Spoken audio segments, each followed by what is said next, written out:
여러분 사무엘상 12장은 여러분 가지고 있는 성경에도 이런 표제가 있을 텐데요. 사무엘의 마지막 말이라고요. 그러니까 유언의 성격이 담겨 있는 본문입니다. 지금 사무엘이 사울에게 이제 왕권을 물려줬습니다. 이 표현 자체가 사실 초대 왕위에 오르는 것임에도 불구하고 마치 시스템이 바뀌는 것입니다. 사사가 다스리는 시대에서 이제는 왕이 다스리는 시대로 옮겨가는 완전 시대가 바뀐 것이죠. 이 변화되어지는 이런 마치 통로에 사무엘이 있는 것입니다. 그러니까 사무엘이 바통 터치를 하는 것이죠. 그의 사역의 마지막이 지금 곧 도래에 있다는 것을 알고 있습니다. 그래서 12장, 물론 우리가 드라마 바이블이라고 하는 이 프로그램을 통해서 우리가 말씀을 듣고 있는데요. 이 성우의 어떤 뭐랄까요? 어떤 골기에 찬 느낌이 봉독하는 소리에서 들리지 않습니까? 사무엘의 그런 마치 마음을 대변하는 것 같습니다. 이제 끝이 다가옵니다. 그리고 나의 인생의 끝에 꼭 해줘야 될 말, 이스라엘 자손들에게 해줘야 될 말들을 지금 하고 있는 것입니다. 그 본문을 우리는 12장에서 보고 있는데 그 앞부분 오늘 아침에 보는 것입니다. 자, 12장 1절에 사무엘이 온 이스라엘에게 이르되, 여러분 마지막 말이라 그랬죠. 유언이라 그랬죠. 온 이스라엘에게 사사로서 그리고 그가 가지고 있는 영적 책임감을 이렇게 말을 통해서 들려주고 있다는 것입니다. 여러분 역사를 한번 되짚어 주고 있습니다. 하나님께서 너희 앞에 출입했다. 너희와 함께했다. 그리고 너희들은 그런 하나님 가운데서 보호함을 받고 살았음에도 불구하고 이제 너희들이 필요하다라고 했던 요구했던 왕이라고 하는 제도를 너희에게 허락했다. 이 얘기를 하려고 하는 것입니다. 자, 12장 중반절에 보라 너희가 내게 한 말을 내가 다 듣고 너희 위에 왕을 세웠더니, 여러분 이스라엘 백성들이 사무엘에게 요구했던 게 뭡니까? 여러분 되짚어 보면 다른 나라들처럼 비교했죠. 다른 나라들처럼 우리에게도 왕을 주시옵소서. 왕의 제도를 세워 달라고 사무엘에게 요구했고, 사무엘은 바로 이 모든 요구에 하나님께도 기도했을 뿐만 아니라 그가 원한 일이 아니었음에도 불구하고 하나님께서 저들이 바라는 왕을 세워주라고 그 왕을 위해서 베냐민 지파의 기스 집안의 사울을 예비해 놓고 있었던 것입니다. 이 모든 과정을 알기에 지금 사무엘의 마지막 말, 이 유언이 더 우리에게 깊이 다가올 것이라는 거죠. 2절 말씀, 이제 왕이 너희 앞에 출입하느니라. 보라 나는 늙어 머리가 휘어졌고 네 아들들도 너희와 함께 있느니라. 내가 어려서부터 오늘까지 너희 앞에 출입하였거니와. 여러분 이 출입이라고 하는 자체가 그저 뭐 들어가고 나갔고 이것만 말하는 것이 아니라 이제 너희에게 나타나고 너희 위에 또 떠날 사람, 마치 이 알파 오메가처럼 처음부터 마지막까지 우리의 인생 그리고 이스라엘의 역사를 이제 다스릴 자가 누구냐라는 것들을 마치 비유적으로 말하고 있는 것입니다. 사사였던 사무엘, 이제 내가 출입하면서 너희의 삶 가운데 개입했다면 이제 너희가 원했던 왕이 이 역할을 감당할 것이다 라는 것입니다. 그런데 여러분 이 왕의 제도는요 결국에는 사무엘도 그런 얘기를 했는데 이제 너희 군사들을 내어줘야 될 것이고 너희가 그 왕에게 10분의 1을 또한 바쳐야 될 것이고 그리고 너희의 자녀들이 하인이 되고 종이 될 것이고, 이 왕의 제도라는 것이 좋은 것이 아님에도 불구하고 이스라엘 백성들이 왕을 달라고 했던 이유는 사실은 크게 두 가지로 정리할 수 있습니다. 하나는 뭘까? 여러분 하나는 결국은 재판을 해달라는 것입니다. 자꾸 시시비비가 생기고 어떤 싸움이 일어나고 그리고 이런 거에 대해서 재판을 해달라는 거죠. 심판을 해달라는 것입니다. 여러분 이게 굉장히 중요한 역할이겠죠. 두 번째는 결국은 전쟁에 대신 나가 싸울 수 있는 그런 역할이 필요하다는 것입니다. 근데 이 두 가지 모두가 물론 우리는 알고 있지 않습니까? 하나님이 재판장이 되셔서 심판하시고 그리고 분별하실 수 있는 하나님이 분명하고, 또한 하나님은 전쟁에 능하신 하나님, 우리를 대신 싸우시는 하나님, 사실 이 모든 것들이 하나님을 통해서 이미 이루어지고 있는 것인데, 근데 이스라엘 백성들은 눈에 보이는 것, 그리고 그들에게 금방금방 마치 그 뚝딱하고 뭔가를 만들어내고, 그리고 뭔가 우리의 손에 잡힐 만한 것들을 원했던 것이죠. 이건 믿음이 아니죠. 신앙이 아니죠. 그러다 보니까 이방 민족이 가지고 있는 왕의 제도, 이방 민족이 가지고 있는 저 전투력과 같은 군대, 이런 것들이 잘 정비되었으면 좋겠는데, 그 역할을 왕이라고 하는 사람이 하는 거 보니까 우리에게도 왕을 달라고, 그러면서 하나님 보기에는 참 안타까운 말이지 않습니까? 우리에게 왕이 없사오니 왕을 달라고. 사무엘은 알고 있지 않습니까? 왜 왕이 없니? 애굽에서 우리를 이끌어냈던 만왕의 왕 하나님이 계시고, 그 하나님이 우리를 다스리시고 우리를 위해 싸우시는 그 하나님이 왕이신데 어찌 우리에게 왕을 달라 하느냐? 사실 사무엘은 기분이 좋지 않은 거죠. 그런데 역시 사무엘은 인간이고요, 하나님은 인간이 아니신 거예요. 사무엘은 끝까지 불편했고 이 일에 대해서 계속 불만을 표시하고 있음에도 불구하고, 하나님은 우리 아버지, 아니 아버지라고 할 수 없을 정도로 정말 하나님의 그 자비하심, 그 인자하심은 인간들에게, 이스라엘 백성들에게, 그래 이게 꼭 필요한 거야? 그러면 주겠다 하고 지금 사울을 왕으로 세운 상태인 것입니다. 자, 여러분 3절 보십시오. 3절 보니까 내가 여기 있나니 여호와 앞과 그의 기름 부음을 받은 자 앞에서 내가 대하여 증언하라. 내가 누구의 소를 빼앗았느냐, 누구의 나귀를 빼앗았느냐, 누구를 속였느냐, 누구를 압제하였느냐, 내 눈을 흐리게 하는 뇌물을 누구의 손에서 받았느냐, 그리하였으면 내가 그것을 너희에게 갚으리라 하니. 여러분 사무엘 입장에서 내가 너희들을 위해서 너희의 재산을 뺏어온 적도 없고, 이게 바로 뭐 소, 나귀 이런 얘기를 했죠. 그런데 이제 왕이 세워지면 너희들에게 이제 세금을 징수하게 될 거야. 여러분 왕의 제도는 그 왕의 제도를 이어가기 위해서 세금이 필요하겠죠. 그래서 너희의 자녀들이 하인이 될 것이고, 너희들의 소득의 11조뿐만 아니라 다양한 세금을 통해서 너희의 재산들을 그 왕이 가져가게 될 텐데, 이 모든 것들을 마치 뒤끝처럼 쭉 나열하고 있는 대목이 4절부터 이어지고 있다는 것입니다. 6절 말씀에 이렇게 얘기했습니다. 사무엘이 백성에게 이르되 모세와 아론을 세우고 그리고 너희 조상들을 애굽 땅에서 인도해 내신 이는 여호와이시니.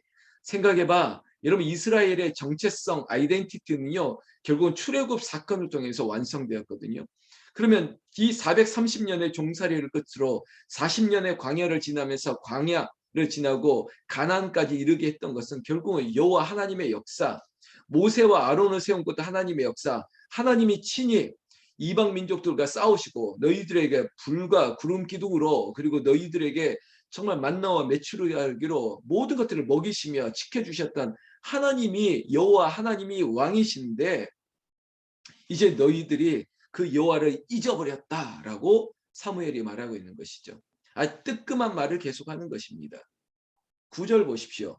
그들이 하나님 여호와를 잊은지라, 이렇게 얘기합니다.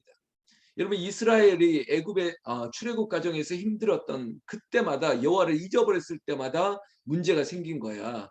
지금 너희가 왕을 요구하는 것도 지금 여호와를 잊어버리는 거야. 이걸 경계하고 있다는 것입니다. 여러분 그렇게 되면 어떻게 됩니까? 이방 민족이 쳐들어오고, 9절에 보니까 뭐 시스라부터 시작해서 블레셋 사람들의 손에, 모압 왕의 손에 넘겼다고 표현하지 않습니까? 그리고 이스라엘 백성들을 징계하셨습니다. 회초리를 치신 거죠. 여러분 이거 멸망 심판이 아니죠. 마치 돌아오라는 것입니다. turn around, 다시 제자리로 돌아오라는 거예요. 지금 잘못된 길을 걷고 있으니까 이 사건을 통해서 여호와를 섬겨야 된다, 이런 사인들을 몇 번 주셨죠. 지금 이스라엘 백성들이 왕을 요구하는 게 믿음 없는 행위라는 것을 지금 사무엘이 설명하고 있다고요. 10절 말씀. 이렇게 어려움을 당하면 이스라엘 백성들의 패턴인데요, 지금 우리들의 패턴과도 비슷합니다. 여러분 문제가 생겨요. 근데 그 문제가 죄 때문에 일어났음에도 불구하고 살려달라고 할 수밖에 없죠. 10절에 보면 여러분 백성들이 어떻게 합니까? 부르짖습니다. 부르짖어요. 그럼 이 부르짖음 가운데 여러분 이 문제를 해결하려면 어떻게 하겠습니까?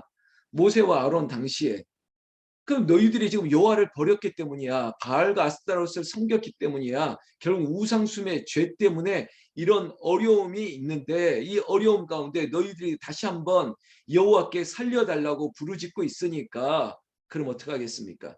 이 원수들에서 건져내시고 우리를 살려달라고 하는 부르짖음 가운데 하나님은 또 기회를 주시는 거예요. 이제는 여호와만 섬기겠습니다.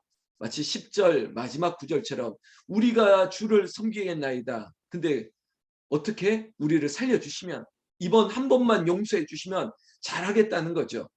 그러면요 11절에 여호와께서 여룻바알, 베단, 입다, 사무엘 이거 다 사사 이름이거든요.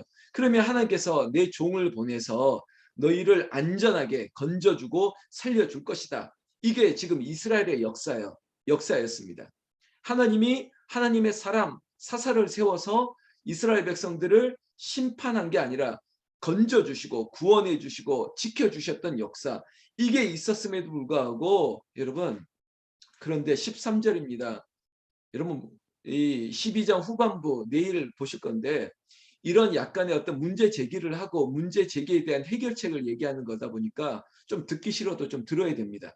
13절에 이제 너희가 구원한 너희가 택한 왕을 보라. 여호와께서 너희 위에 왕을 세웠느니라. 여러분 사무엘은 절대로 자기가 했다는 말을 안 합니다. 그러니까 지금 왕의 제도, 왕조가 출현하는 것은 내가 절대 원한 거 아니다. 철저하게 우리라고 하는 이런 표현도 쓰지 않아요. 너희라고 하지 않습니까? 이제 너희가 구한 왕, 그리고 너희가 택한 왕, 이거 사무엘도 이게 정말 분명한 것 같습니다. 나는 원했던 일이 아니야. 끝까지 이 마지막 유언을 할 때까지 이 제도는 그냥 하나님이 너희에게 허락하시는 일이야. 그러나 이거 하나님 마음을 아프게 한 거 분명해. 이거 이렇게 되는 일이지만 너희 엄마 아빠가 얼마나 힘들었는지 알아? 이렇게 얘기해주는 누군가가 있다는 거죠. 쓴소리하는 사람이 있다는 거예요. 목사님이 저렇게 하더라도 장로님이 저렇게 하더라도 지금 속이 아니야. 그래도 하는 거는 이유가 있어. 막 이렇게 설명하는 거죠. 결국 왕을 세웠다는 것입니다. 14절. 그랬으니까 이제는 자 이게 이제 사무엘의 진짜 하고 싶은 말이에요. 너희가 만일 여호와를 경외하여 그를 섬기며 그의 목소리를 듣고 여호와의 명령을 거역하지 아니하며 또 너희와 너희를 다스리는 왕이 너희의 하나님 여호와를 따르면 좋겠지만은 마치 다 알고 있다는 것. 왕을 세운다고 행복하는 거 아니야. 마치 그래 저 남자 따라가면 행복할 것 같이 지금은 네가 생각하는 게 맞을 것 같이 예수 안 믿어도 이거 괜찮다고 생각하는 거 그래 이 정도는 내가 해도 될 것 같이 근데 시간이 지나면 알아. 마치 이거 부모님들이 엄마도 살아보니까 아빠도 살아보니까 그거 아니야. 근데 네가 원하니까 허락하지만 더 기도해야 된다. 안 믿는 남자 만나면 네가 정말 순교하듯이 더 기도해야만 돼. 힘든 거 알고 한다면 각오해야 돼. 이러면서 진심을 전하고 있는 것입니다.